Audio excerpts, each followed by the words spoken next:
सर्वांना जय जवान जय किसान। सर्व शेतकरी बांधव यांचे सर्वप्रथम मी आभार मानतो। आपण मोठ्या संख्येने या आंदोलनाला धार देऊन फुलनाफुलाची पकडी आपल्या पदरात पाडून घेतली। खरं तर ही आपल्या एकीची ताकद आहे। त्या ठिकाणी मदत करणारे सर्व मित्र मंडळी, सर्व पक्षाचे सन्माननीय पदाधिकारी, विशेषतः सन्माननीय रोहितदादा पवार, सन्माननीय शशिकांत शिंदे साहेब यांचे मी विशेष आभार या ठिकाणी मानतो।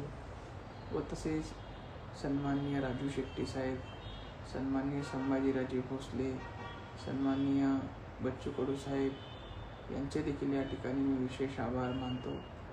व तसेच सन्माननीय मंत्री अतुल सावे साहेब यांनी आमची दखल घेतली व मुख्यमंत्री साहेबांसोबत बोलणं करून याच्यावर तोडगा काढण्याचं काम केलं। खरं तर ही आपल्या एकीची ताकद आहे। ज्या आमच्या 18 मागण्या होत्या त्याच्यापैकी 8 मागण्या या ठिकाणी मान्य करण्यात आलेल्या आकडेवारीमध्ये थोडीफार तफावत आहे।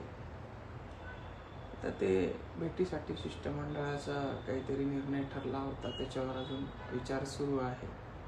मात्र आमचा जो कर्जमाफीचा लढा आहे, आमचा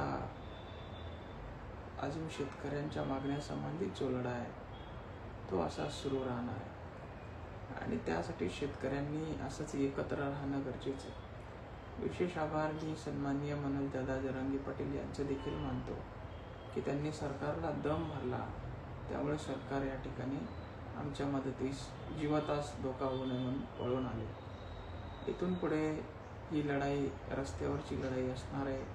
शेतकऱ्यांनी एकत्र येऊन ह्या लढाईला बळ देणं गरजेचं आहे, म्हणून आम्ही ही लढाई शेतकऱ्यांसाठी अशीच लढत राहू। पुन्हा एकदा सर्व मदत केलेल्या सर्व शेतकरी बांधवांचे, सर्व पदाधिकाऱ्यांचे या ठिकाणी मी धन्यवाद व्यक्त करतो। आता तब्येत या ठिकाणी आमची बरी आहे।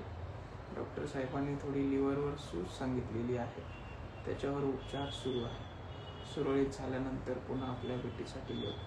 धन्यवाद। जय जवान जय किसान।